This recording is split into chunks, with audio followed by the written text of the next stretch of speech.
about 300. Typical is around 200, 150, 200, 250. That's typical. Okay.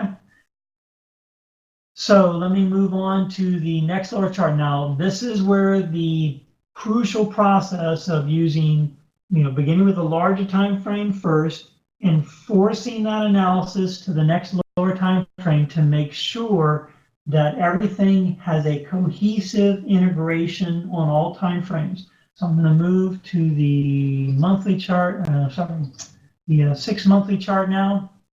So you can see this count is exactly the same as the other count. It's just a simplified version. You see the 1, 2, 3, 4, 5, and here you can see, sorry, and keep going to the wrong chart. Here you can see the 1, 2, 3, 4, 5, and where they and so forth. Okay, so the question from John. No, I never heard of Peter Temple. Sorry, I really don't keep up with the Alleywave world. I pretty much focus on my own stuff and focus on perfecting wave theory, which is what I've been doing for 35 years. It's pretty much reached the point where I'm not really learning that much anymore, but this triangulation of price and time and complexity is something that I recently started in the last few years and has really helped to provide context from the larger time frame to smaller time frames and keeps wave counts on track. If I had been doing this for the last 10 years, my ability to count the rally from 2009 to now would have probably been a lot better, and I would have been a lot better prepared for what happened and the difficulty of predicting that rally. But any corrective period is always going to be more difficult to work with and predict than impulsive periods. This channeling or these not triangulation, but this rectangular grouping of price and time and complexity is really helping me to better understand what's expected when I move to shorter term charts. As in the 30 months chart, wave 4 is 7 times, wave 3 is 9. Okay, so let me go back to the other chart and explain this. Remember, time is measured from high to low. Price relationships are measured from beginning to end. So yes, a pattern can drift as long as it doesn't keep making new lows and it doesn't count technically as time against the trend. So in this case, the time of wave 4 is really only looked at as this single drop. The complexity of wave 4 would be from here to here, and the conclusion of the Fibonacci measurements for wave 5 would be measured from here, not from here. So time is typically measured from high to low. Price and Fibonacci relationships from beginning to end, and complexity from beginning to end. So the seams, the C wave is smaller than wave A, so it's a neutral triangle. C wave terminates at a higher low, but its lowest low is still here. So the price coverage of wave C is still what it is. When it comes to Fibonacci relationships, we would measure them from the higher low, which we'll deal with on 6 monthly charts. Okay, so let me go to, I keep going to the wrong chart here. Okay, so here's a more elaborate scenario, but I didn't figure it out by looking at this chart. I figured it out by using the 2.5 year chart, and I forced it onto this 6 monthly or half year to halo chart. And you can see this clearly would not be enough to be the end of wave 4. We had to have wave 4 drag on and go through this elaborate correction. And it's also very obvious the minute wave 4 was over, the market started trending tremendously.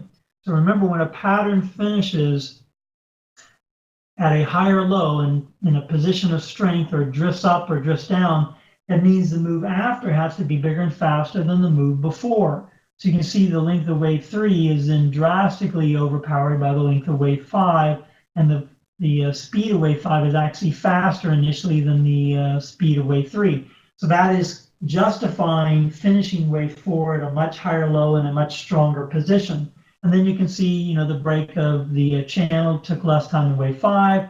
You can see that it retraced 61% of wave 5, and so forth. And you can also, see easily that the time of this ABC is much less than the time of the third wave, and all that. And the most important thing is it becomes very obvious the C wave not only can't finish here because the rally off the low is too slow.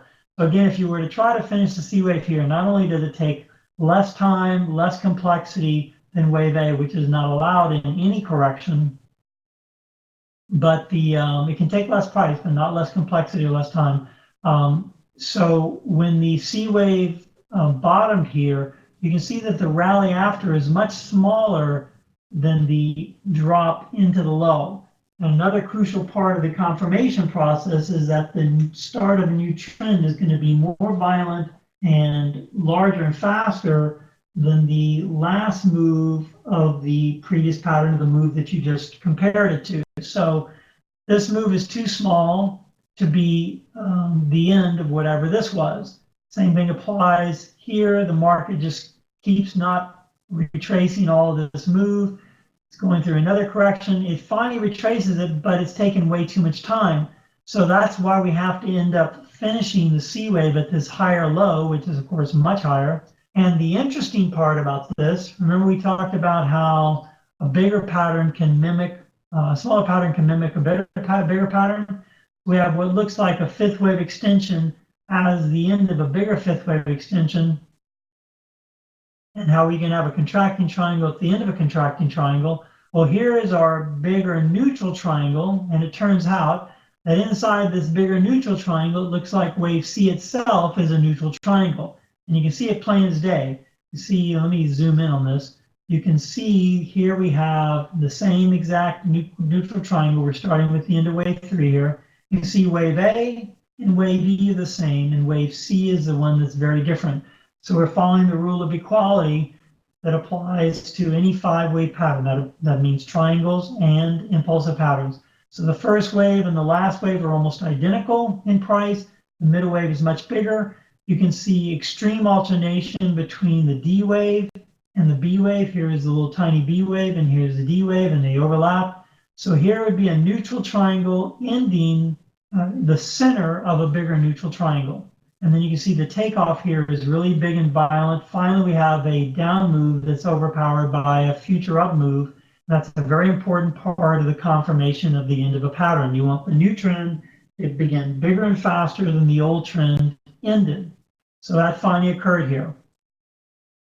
And then there's that complicated rally for wave D, which we're going to use our bigger chart to sort of explain that we're in this double zigzag, and we have some kind of pattern starting here at the end of that, and we're going to force that scenario onto this smaller term pattern. So on the bigger pattern, we have this as a double zigzag, and here's the C wave finishing at the higher low, which on this chart is right around like 1074.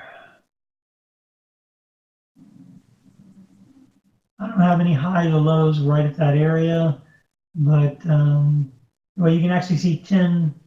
Is that number? That's 1024, I think. So it's just right in this area where I have the C wave. Probably a little bit higher up, somewhere right around in here.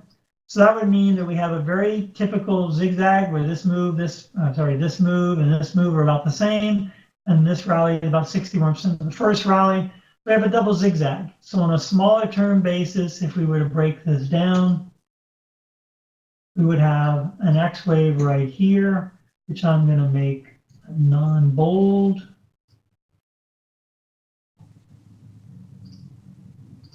And I'm going to make it a much smaller degree. Okay, so this would be a little X wave in the middle of a complex corrective rally. Okay, so this is where I get the X wave on this chart, which is currently not visible. Let me see if I can paste that here.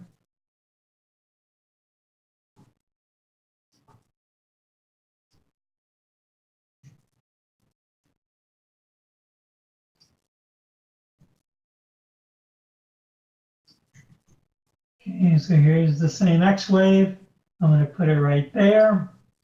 Okay, so remember, this is taken from a larger chart. You're not trying to count this chart to figure out that the X wave goes there. You're using your larger chart to know that's where it goes. Okay, so I'm going to go ahead and do the same thing here.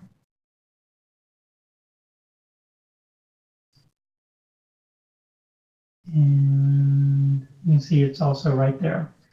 Okay, so there's our X wave. There's not going to be any real it's not going to be very productive trying to count these. I mean, all you have is a series of nonstop ABCs, X's, ABCs. I mean, who knows what all that is? It's very difficult to interpret. But we know we have an X wave here based on the larger chart. And here is the final move of this bigger move that we might be able to figure out something on a monthly chart. The most interesting part about this, and this relates to time, is you can see the time is measured again from high to low. And if you go to the rule of similarity and balance in the book, the last three waves of a pattern should pretty much define the maximum, approximate maximum time of a same degree wave. So if we start wave A here and we count all the time of A plus B plus C down to the low, even though C technically ends here, so we could add in this time if we want to, but typically time is measured from high to low. If we measure the entire time of A plus B and C from just high to low and add that to wave C's low, we get the high we had this year. So based on that count, that measurement, we're running out of time for wave D. So that's the reason why it's getting more serious now, to be more careful about what's happening. We expect this bull market is coming to an end. It is also possible, even though it's not as typical, that we can measure time to here. I suspect that this move is just going to be part of what I call supplemental price and time, where it's just going a little bit beyond normal. That would be typical in triangles for that to happen. And it also confuses people and causes all kinds of psychological problems and makes them think the market's actually in a bull market now instead of a topping and so forth. But this is just a warning, we're getting close to the end. Now, it may be that we have to add time from beginning to end. That I can't see the D wave ever taking that amount of time, so I'm not going to do that. It would make the D wave just massively complicated and too out of whack with the other patterns. So I'm assuming we're just going to get some supplemental pricing time. It'll just be a little bit bigger and that's it. So we're getting very close to finishing this D wave. And so the goal is going to be to figure out what is happening after this X wave. On a long-term chart, it just is a simple zigzag. When you get to a monthly chart, it's not so simple anymore. So the question is, what is it? And that's when we have to go down to monthly charts to begin to figure out what it is. So here is that X wave. On a half yearly chart, the X wave would go here, but you can see the recovery off this low is too slow to be the start of a new trend. So we had to move it to a point where the market started moving up quicker than it was previously moving down. You can see here the market moved down and then it had a quicker, more violent move up. So that indicates on a more detailed basis, the X wave didn't end here, but it ends here. So that's where my monthly wave counts now begin, from this higher low. And you can see very clearly we have a move down that's nice and quick, followed by an even bigger, more violent move up. So that's where we begin this final structure that's been ongoing now for 2 years. So this structure, unlike the large triangle we've been talking about on the half-year chart, unlike this situation where you clearly have time